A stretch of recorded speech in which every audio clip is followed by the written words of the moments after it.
They told me Nevada nights could drive a man insane, but I didn't believe them until I saw the sign for Pump 66 flickering through the dust. Just a single red P buzzing over a roof that looked half-eaten by time, standing against a horizon that had already swallowed the sun. No towns, no headlights, no music except the wind rasping through dead mesquite. My Chevy pickup coughed its last bit of gas as if the engine knew this place wasn't meant to be found. I pulled in. The air was hot but empty, like someone had vacuum-sealed the desert. The pump stood in a crooked line, enamel peeled to rust, numbers frozen at $1.09 a gallon. There was a cat sitting on Pump 6, a mottled thing with one ear missing and eyes the color of brake fluid. Its tail flicked once, slow, like a metronome for the silence. That's when I heard the screen door creak. Jade Ramirez? The man in the doorway was built like the desert itself, dry, hard, and waiting for something to break. Vince Moreau. His badge was long gone but the stamps remained. I'd read about him once, the sheriff who disappeared after 12 girls did. He handed me a key and something heavier, a Colt Python, nickel-plated, the kind of weapon that feels like an argument in your hand. Rules are taped to the register, he said.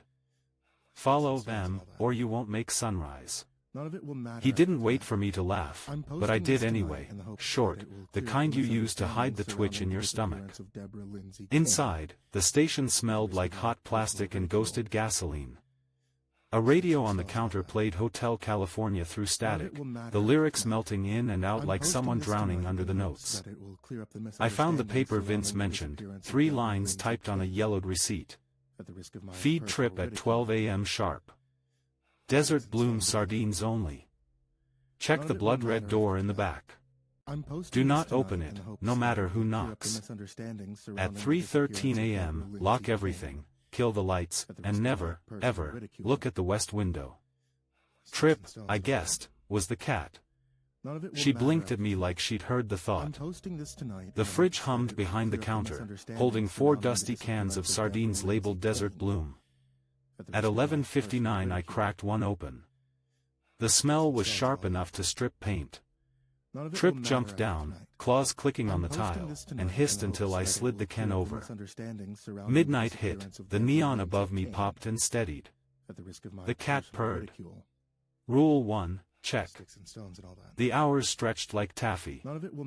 I wiped counters that didn't need wiping, counted cigarette packs with faded barcodes, and tried not to think about Iraq, or the way silence can ring louder than mortars. At 1:37 the fluorescent lights flickered, stuttering like a heartbeat. The radio skipped back to the same verse again, you can check out any time you like, and for a second, I thought I heard a knock. 3 dull thuds from the hallway behind the freezer. I froze. The paper rules were pinned above the register, fluttering in the air conditioner draft. The back door, Vince had said, the blood-red one. I grabbed the Colt. My boots whispered over the linoleum as I crossed into the storage room. The temperature dropped, sharp enough to make my breath fog. The door waited at the far end, steel painted the color of dried scabs, chains looped across the handle. Knock, knock, knock. Each hit echoed through my ribs. Then, a voice. Jade, baby, you there? I nearly dropped the gun. That voice didn't belong here. It belonged to a hospital bed back in El Paso, to a woman with oxygen tubes and soft hands who hadn't spoken a word since last winter. Mom? The chain rattled as if something inside had heard me. I took one step closer, just one, before Trip screeched from the hallway. The sound cut straight through my head, wild and furious. The cat hurled herself against my leg, claws out, dragging my jeans. That snapped me out of it. I backed away. The knocking stopped. When I turned around, the radio had changed stations by itself. A different voice whispered through the static, a man's, deep and stretched, like tape slowed down. 3:13. Keep your eyes closed. I didn't sleep after that. At 2 o'clock I stepped outside for air.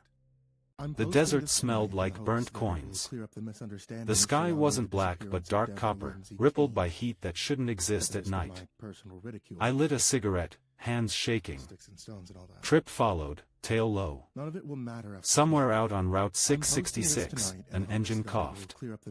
Headlights shimmered on the horizon, floating, then disappeared. I told myself it was a mirage. When I went back inside, the clock above the register read 2:43, and every light bulb in the ceiling began to hum, low, electrical, wrong. Tripp's fur stood up. A gust hit the front windows so hard the glass bowed inward. The neon P outside stuttered, went dark, came back blood red.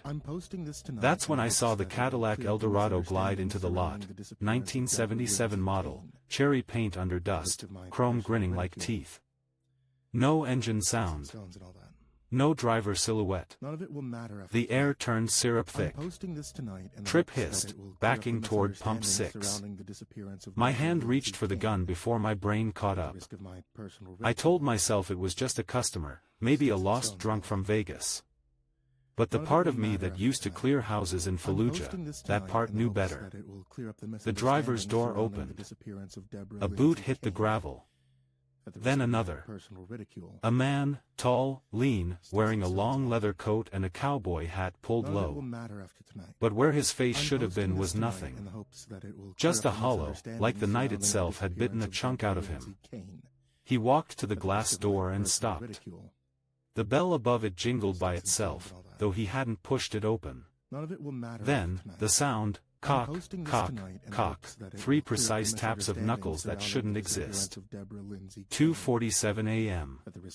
Rule 3 said 3:13. Not yet.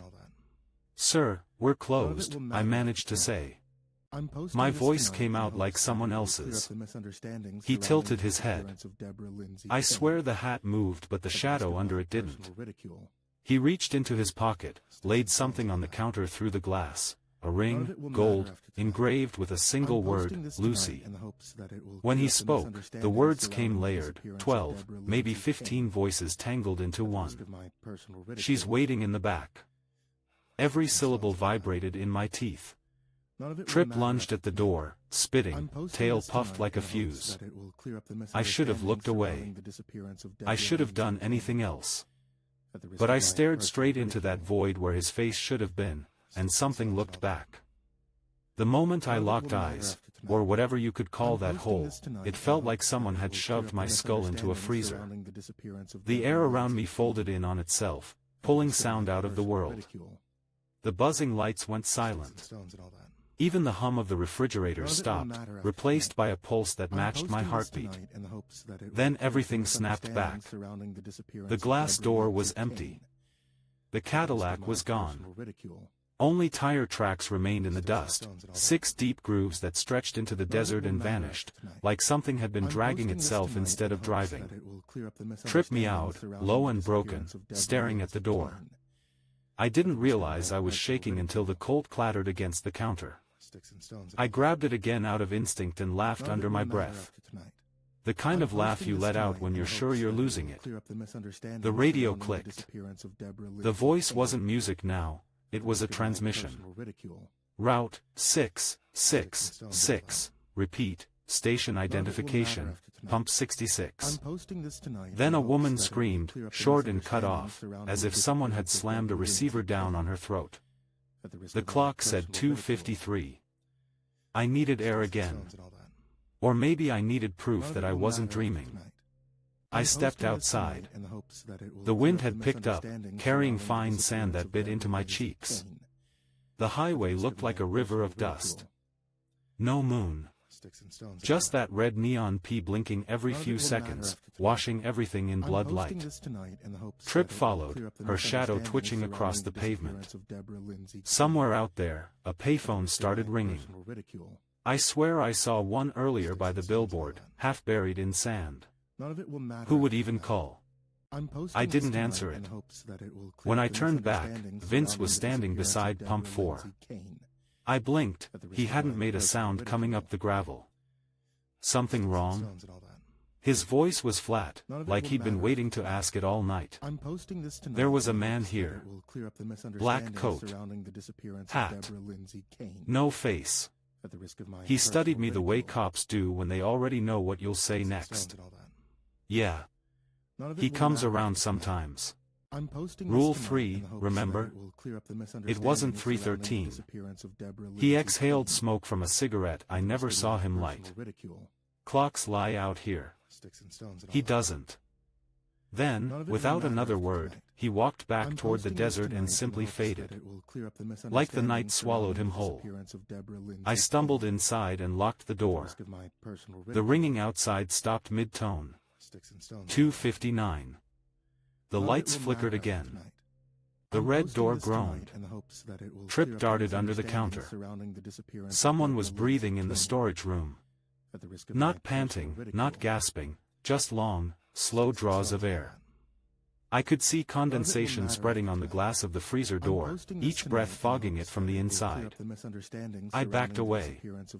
The radio changed stations again on its own, hissing through static until a new voice came through, female this time. Soft, almost kind. Jade, baby, it's cold in here. Why'd you lock me out? Mom again. I felt my throat close. Please, honey. Just open the door. I wanted to move. Every nerve screamed to run, but another part of me, the tired, hollow part that had watched her fade in that hospital bed, ached to believe.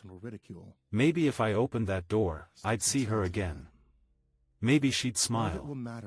Tell me she forgave me for not coming back sooner. My hand reached for the hallway before my brain caught up.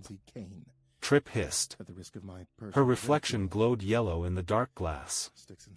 I realized then that the red door wasn't reflecting me, it was showing something else. A room behind me that shouldn't exist. Rows of metal seats. Fluorescent signs that blinked like airport terminals. Flight 666, delayed forever. I blinked. Gone. 3:07. A low hum rolled through the building, deeper than thunder. The neon outside blew out with a pop, leaving the station in the kind of darkness you can feel, thick and oily. I could hear the sand scraping across the windows, like fingernails. Tripp jumped onto the counter and stared at the west wall. I followed her gaze. A window I hadn't noticed before, a narrow one near the ceiling, was glowing faintly, not from the outside but from within. A shape pressed against the glass from the other side. Human-sized. The silhouette tilted its head the same way the Faceless Man had. 3:10. The register drawer slid open by itself, bills fluttering. The receipt with the rules caught the draft and lifted into the air, spinning until it slapped against my chest. The ink had changed. Under Rule 3, new words bled through the paper. If he looks in, don't breathe. The silhouette moved closer. Tripp yowled. I crouched behind the counter, holding the Colt with both hands, breathing through my teeth.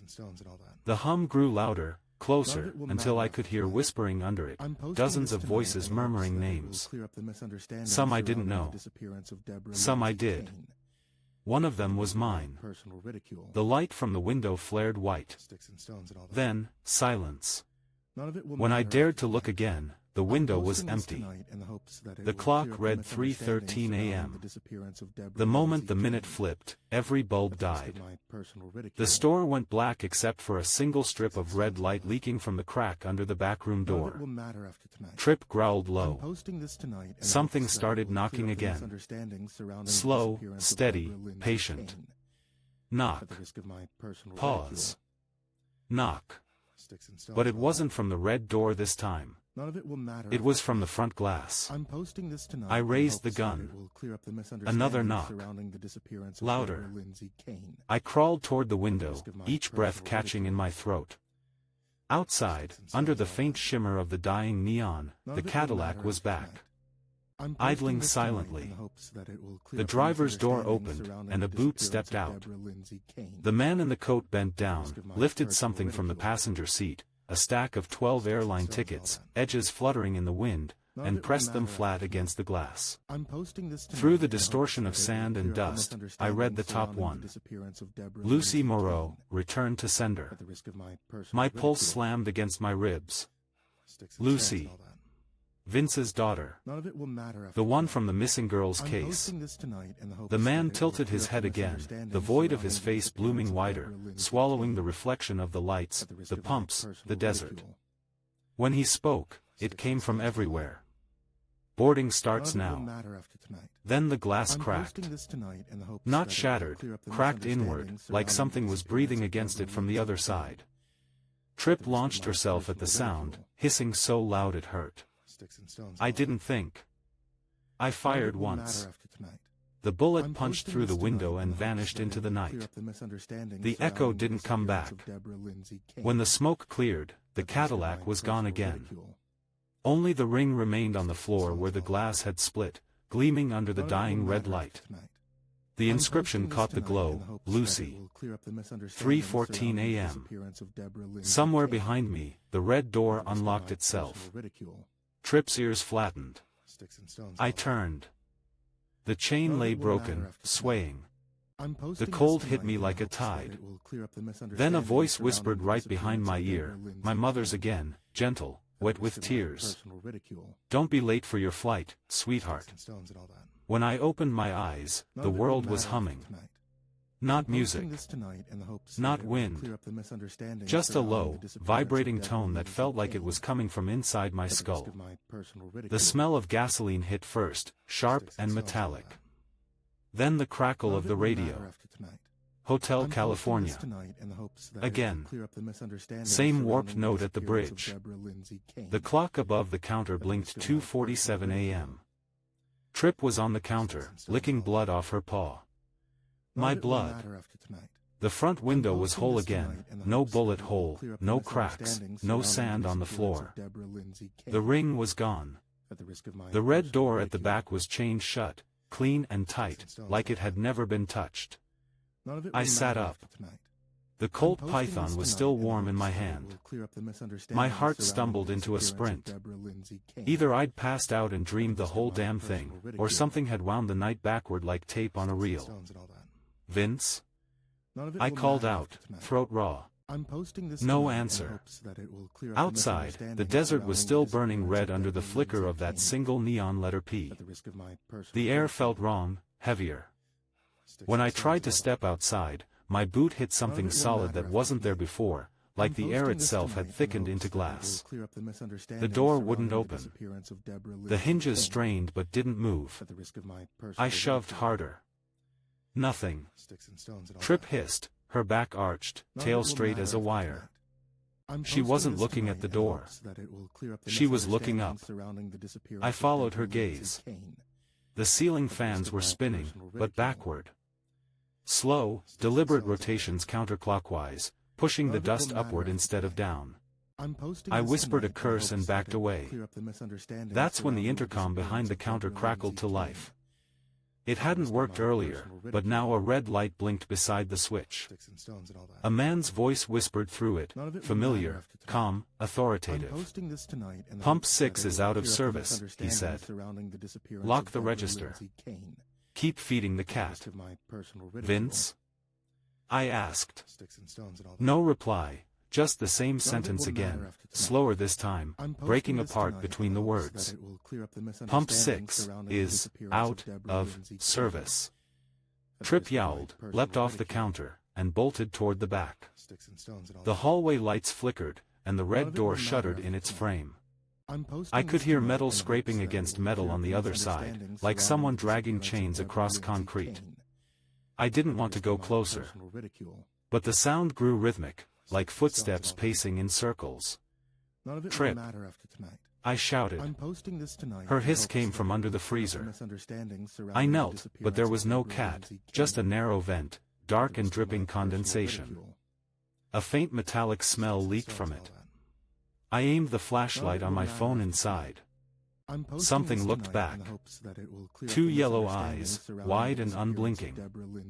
Then a hand, thin, gray, slick with oil, reached out of the vent and touched the floor. I dropped the phone. None of it will matter after The tonight. screen cracked. I'm posting this tonight When I in grabbed the hopes that Colt it will again, clear up the hand was misunderstandings gone. surrounding the disappearance Only of Deborah oily Lindsay fingerprints Kane. remained, 5 At streaks the risk of leading my toward the red personal door. ridicule. I swallowed hard. Sticks and stones and all that. You're dreaming, I whispered. None of it will matter You're after back tonight. in Iraq. I'm posting this It's a tonight in hopes flashback. that it will clear up the It's fine. misunderstandings surrounding the But the disappearance of radio Deborah disagreed. Lindsay Kane. The song At the had risk of my stopped. personal ridicule. A new sound filled the speakers, a woman crying softly, breathing between None of it will sobs. matter after tonight. Then a voice, I'm posting whispering this near her tonight in ear, hopes that male it and will clear up distant, the like someone misunderstandings giving surrounding orders the through a disappearance tunnel. of Deborah Lindsay Kane. Boarding in 5 minutes. At the risk of my personal I forced ridicule. myself to move. The sound of my own boots on the linoleum felt foreign, None of it like will hearing matter after someone tonight. else walk. I'm posting this At the tonight in counter, hopes the that cash it will register clear up the drawer was open misunderstandings again. surrounding the disappearance of Inside Deborah lay a Lindsay folded Kane. piece of paper. At the risk of my Not there personal before. ridicule. I unfolded it with shaking Sticks and stones and all hands. that. Typed in red ink. None of it will matter after tonight. Flight I'm 666, posting this passenger tonight in list, hopes that it will incomplete. clear up the misunderstandings Lucy surrounding the Moreau. disappearance of Deborah At the Lindsay bottom, Kane. someone had scribbled in At the risk of my pen, personal add Jade ridicule. Ramirez. I dropped it. Sticks and stones and all that. The intercom crackled again. None of it will matter after This tonight. time it wasn't I'm Vince. posting this tonight in It was hopes a that woman. it will clear up the Her misunderstandings tone was surrounding the flat, disappearance of rehearsed. Deborah Lindsay Kane. Good evening, At the risk of passengers. my personal ridicule. This is your pre-boarding announcement for Flight 666 to nowhere. Please None of it will proceed to the matter after departure tonight. gate located through the I'm maintenance posting this door. tonight in the hopes that it The will maintenance clear up door, the misunderstandings red door. surrounding the disappearance of Deborah Tripp Lindsay reappeared Kane. from behind the soda At machine, the risk of fur my wet with personal something ridicule. dark, tail low. Sticks She and hissed stones and all once, that. looked at the back hallway, then None at of it will me. matter after tonight. The message was I'm clear, posting this don't. tonight in the hopes that it I will turned clear up off the radio. misunderstandings surrounding the Or disappearance tried of to. Deborah Lindsay Kane. The dial wouldn't move. At the risk of my The personal song ridicule. started again. You can check out any time you like. The lights None of it snapped will off. matter after tonight. Total I'm darkness. posting this tonight in the hopes that Then, it will one clear by up the one, each misunderstandings bulb surrounding above the counter disappearance of burst in a Deborah strobe Lindsay of glass Kane. and light, leading down At the the risk of my hallway toward the personal red door ridicule. like runway lights. Sticks and stones 3:12 and all that. a.m. I didn't need None a of it will clock to matter tell after me. tonight.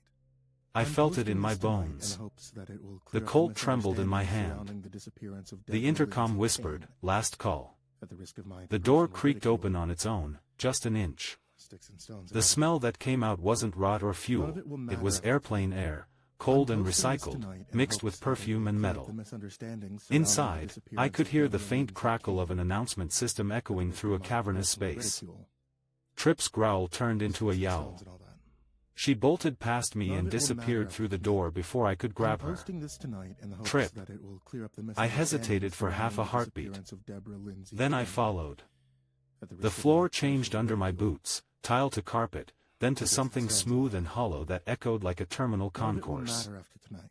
The temperature I'm dropped posting 10 this degrees tonight in hopes instantly. that it will clear up the Fluorescent misunderstandings lights surrounding flickered the overhead, disappearance of not the Deborah harsh Lindsay yellow of the Kane. gas station, but the At the risk sterile of my white of an personal airport that ridicule. hadn't seen passengers in decades. Sticks and stones and all that. Ahead of me stretched a waiting lounge None of it lined will with matter rows of after empty tonight. metal chairs. I'm posting this tonight The in departure hopes that board it will above clear up flickered the the same message in an misunderstandings surrounding endless the loop. disappearance of Deborah Lindsay Flight Kane. 666, At the delayed risk of my forever. personal ridicule. My breath fogged in the air. Sticks and stones and At all the that. far end, near gate None of it 13, will matter 12 after figures tonight. stood in a neat I'm line. posting this tonight in the Women hopes in that it old will clear up airline the uniforms, misunderstandings makeup surrounding the perfect, disappearance of smiles Deborah painted Lindsay on like Kane. masks. At the risk of Their my faces were personal ridicule. featureless, blurred smooth as clay. Sticks and stones and all Each that. held a suitcase.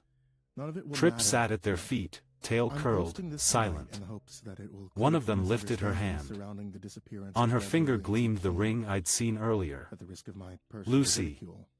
Then they all turned their heads toward me in unison. Behind None of it will them, the matter man in after the coat tonight. waited at the I'm jetway posting this entrance. tonight in the hopes that The it will shadow clear where up the his face should have been misunderstandings seen surrounding the deeper now, disappearance of darker Deborah than Lindsay dark. Kane. He tipped At his the risk of hat. my personal ridicule. Ticket, please, he said. Dozens of voices fused into one, filling the space None of it until will my matter ears after tonight. rang. I'm I posting raised this the tonight Colt. in the hopes that it will He clear up the laughed, misunderstandings soft, surrounding the almost polite. disappearance of Deborah Lindsay Kane. Still think you're working night At the shift, risk of my soldier. personal ridicule. I fired. The Sticks and bullet stones froze and all that. midair, hanging in front of him like a None of it bead will of matter after mercury. tonight. It trembled, reversed direction, and slid back into the barrel with a click. The gun turned ice cold in my hands. The faceless flight attendants opened their suitcases. Inside each was sand, fine, black, glittering like powdered obsidian. It began to spill onto the floor, swallowing the carpet, the chairs, everything. I ran. But the hallway behind me had changed. It wasn't the station anymore. It was the highway, Route 666, stretching into endless desert under a red moon. The neon sign ahead still blinked, Pump 66. Only this time, every blink changed the number. 66. 67. 68, climbing toward infinity. Tripp appeared beside me, running hard, for standing up like static. The hum grew louder, until the ground began to shake. Behind us, the black sand erupted upward like a wave, swallowing the sky. I reached the door of the gas station and dove through. Everything went silent. The clock above the counter read 11:55 p.m. The start of another shift.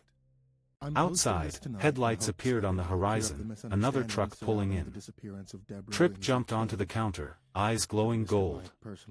The radio whispered, almost kindly this time. "Welcome back to Pump 66, Jade. Don't forget to feed the cat." When the next truck pulled in, I was already standing behind the counter. Same moment. Same sound. The gravel crunch. The headlights slicing through the dust like white knives. Only this time, I didn't move. The driver's door opened. A woman stepped out, khaki jacket, brown hair tied up in a knot, fatigue pants tucked into boots. The air froze in my lungs. It was me. Same face. Same scar above the eyebrow from Fallujah. She looked up at the sign, muttered something I'd said hours ago. "Christ, this place looks dead." Then she walked to the door and pulled it open. The bell jingled. And I was still standing there. For a moment, both of us existed, me behind the counter, her at the threshold, like the night couldn't decide which one belonged. Her eyes met mine. And for the first time since all this started, I saw real terror. Not confusion. Not fear. Recognition. "Who are you?" she whispered. "I think I'm you," I said. Her hand went to the holster at her hip, where a Colt python gleamed. I lifted mine too. For a heartbeat, I thought we might shoot each other just to see which one would bleed. Then the radio blared to life again. Hotel California. Same line. Same warble. The lights flickered. Her face went pale. "Not again," she said under her breath. That's when I knew she'd done this before. The floor rumbled. Cans fell from the shelves, rolling in slow arcs. The glass on the front door started to fog over, the letters of the P sign outside glowing brighter, bleeding red light through every crack. My double looked at me. "It's starting earlier this time. What is?" "The reset." She reached into her pocket and pulled out a plane ticket. The paper was stained, wrinkled, like it had been wet and dried a dozen times. It said Flight 666, return to sender. "I tried burning it," she said. "Tried tearing it up. Doesn't matter. When the loop resets, it's back in my pocket." "Why?" She looked toward the red door. "Because we never leave." The hum started again, crawling up from the floorboards. The sound of turbines. Jet engines. My stomach flipped. This isn't real. Yeah, I told myself that, too. The temperature dropped fast. Frost crept along the metal shelving, white spiderwebs blooming across glass bottles. The clock read 12:01 a.m. We'd lost an hour. The other Jade grabbed my wrist. Her skin was freezing cold. "Listen to me. Don't open the door. Don't talk to him. Don't." A gunshot cut her off. She fell sideways, a black hole opening in her temple. Blood sprayed across the candy rack. I spun toward the noise, but the bullet hadn't come from outside. It came from her own gun. Her hand was still on the trigger. Her eyes still open. And then, in one impossible blink, the body flickered, and vanished. The floor where she fell was clean again. I staggered back. My Colt clattered to the ground. Tripp hissed from the counter, tail puffed. The lights dimmed until only the red neon from outside remained. It pulsed through the window like a heartbeat. That's when the radio changed again. No song this time. No voices. Just a mechanical announcement, distorted, old, like something recorded on reel-to-reel tape 50 years ago. Attention passengers.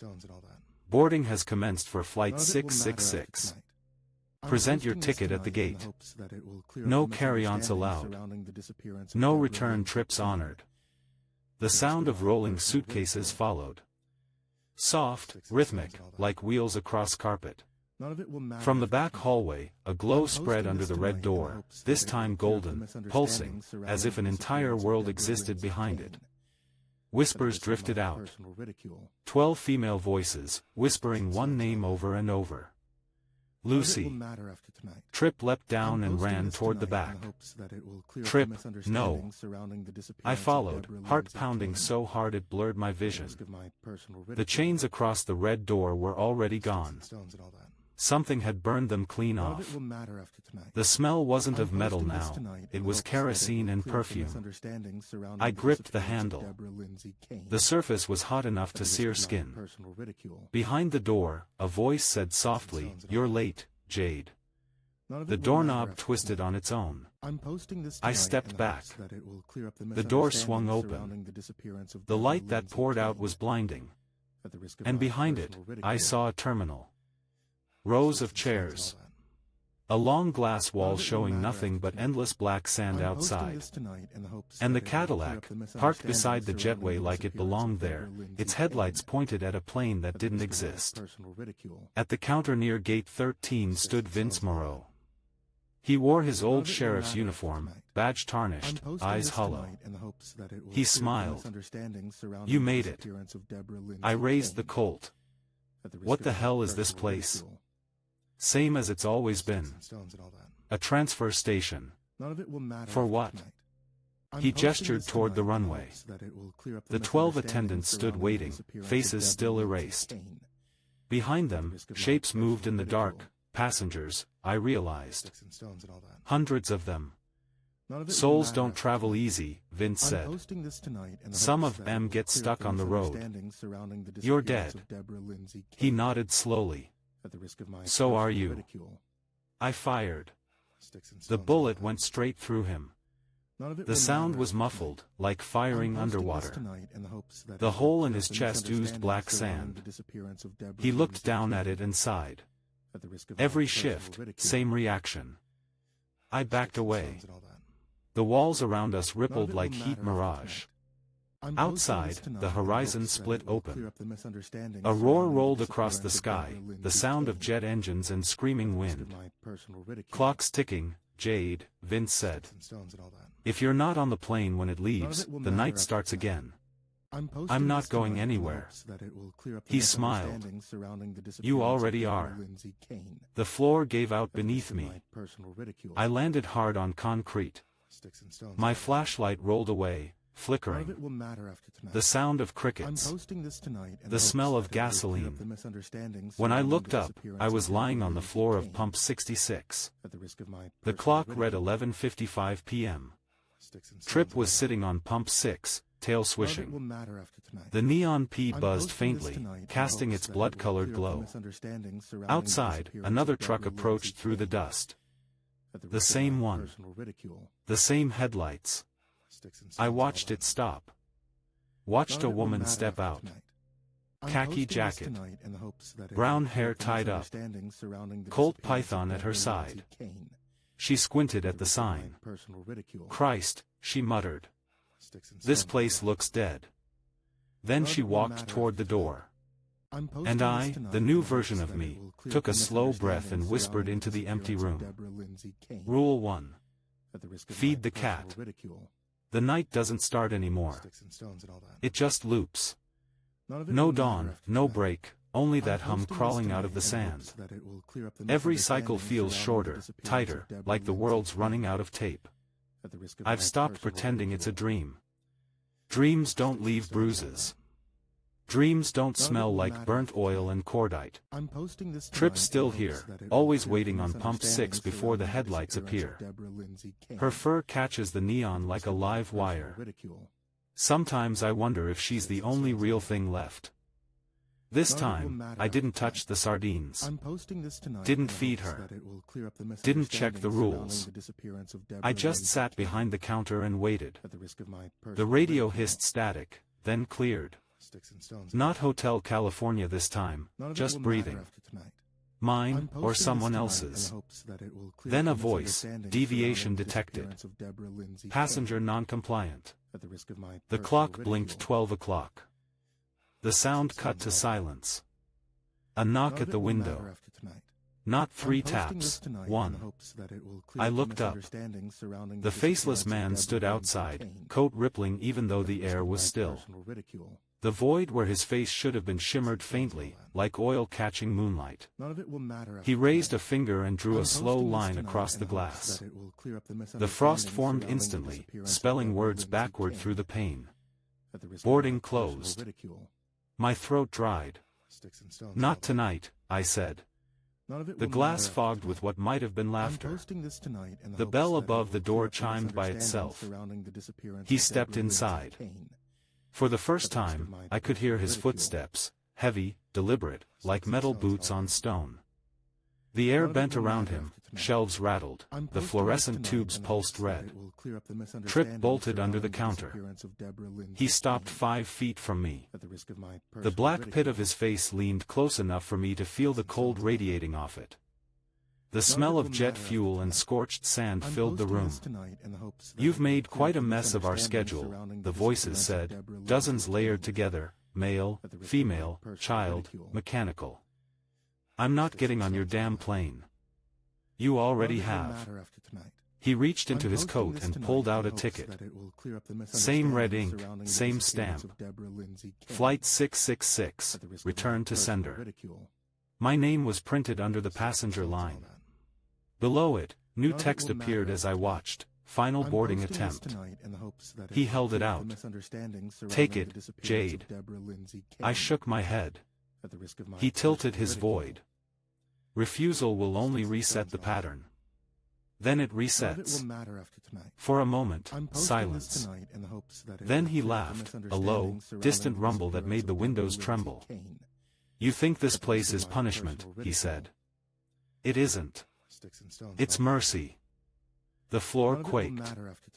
The radio screamed feedback. The ceiling split open like torn canvas, revealing a sky of black sand swirling above. He stepped closer, and for the first time I saw something inside the darkness of his face. Shapes moving, faint silhouettes tumbling like bodies caught in an undertow.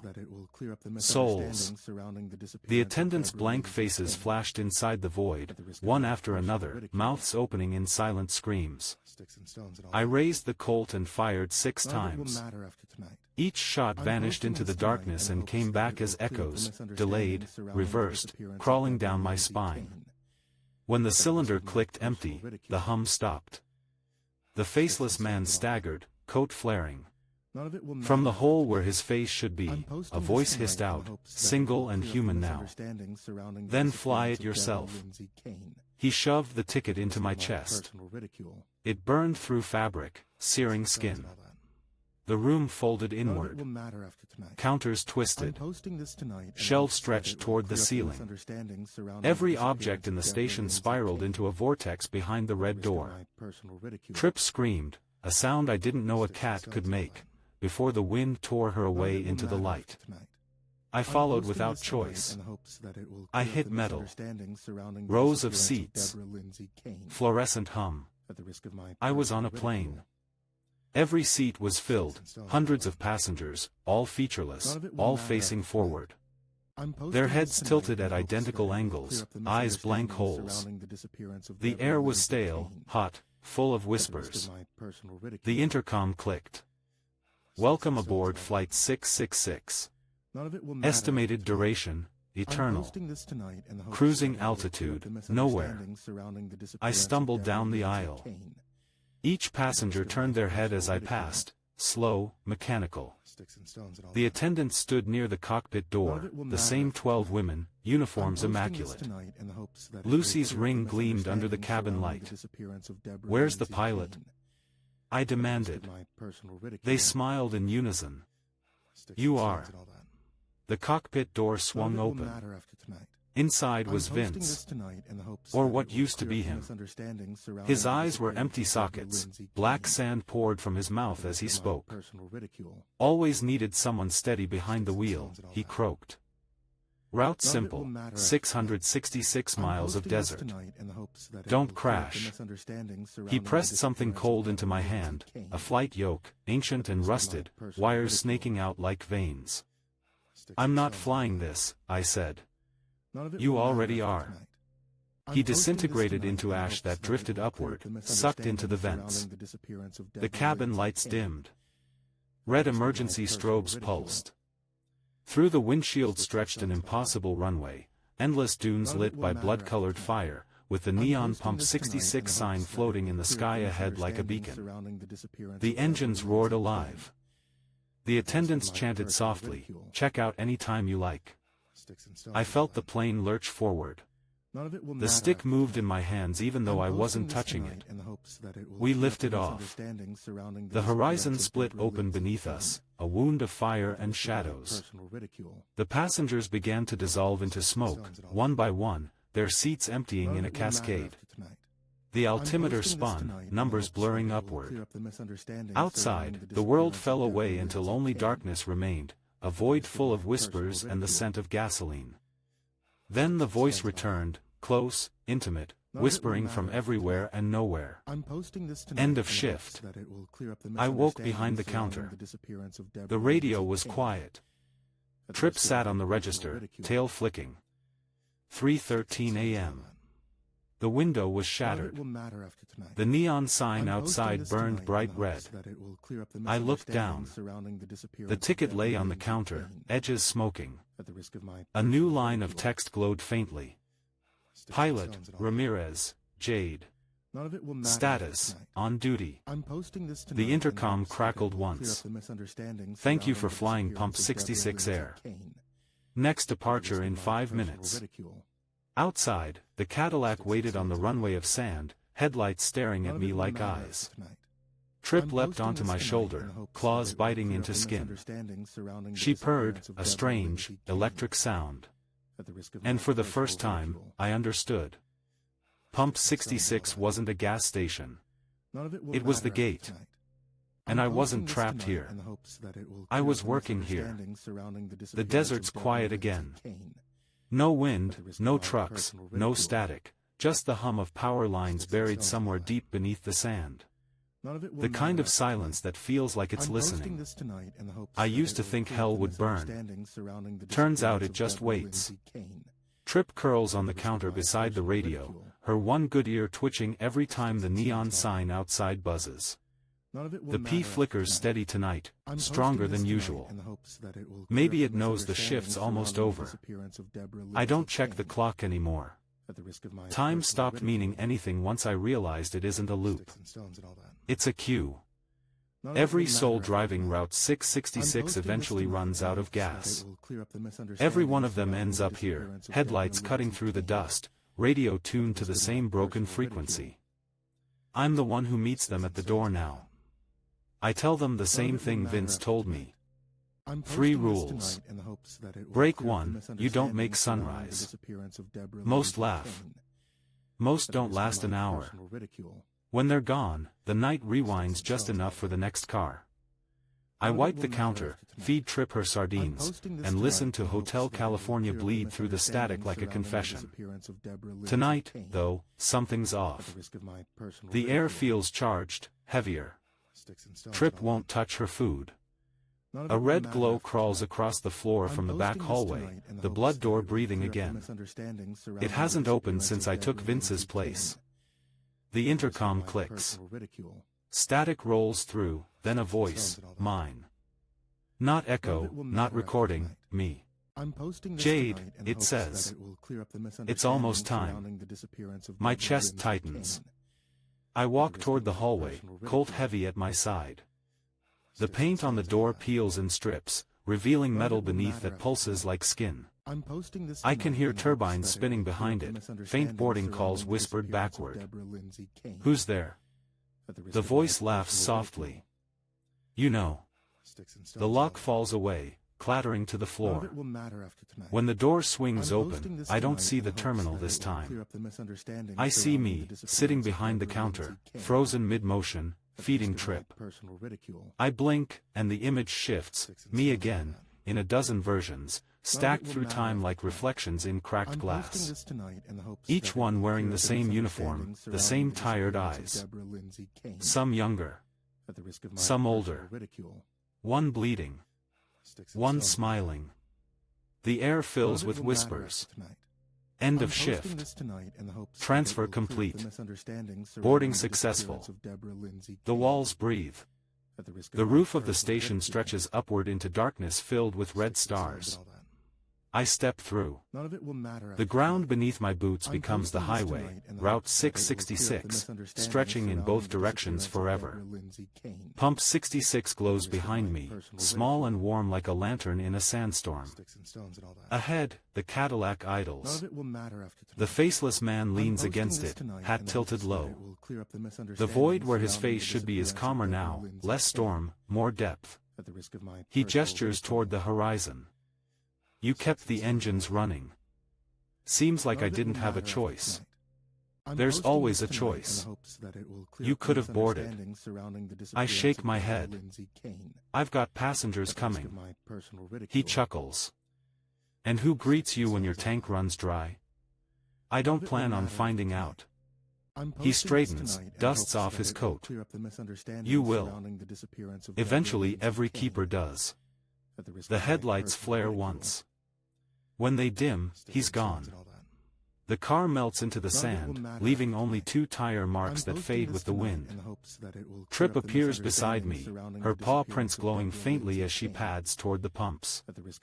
She glances back, meows, short, impatient. Shift's not over.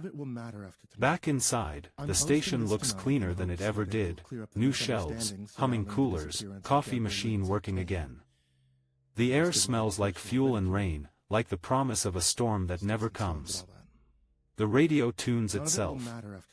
Welcome to Pump 66 FM, where the road never ends and the nights never sleep.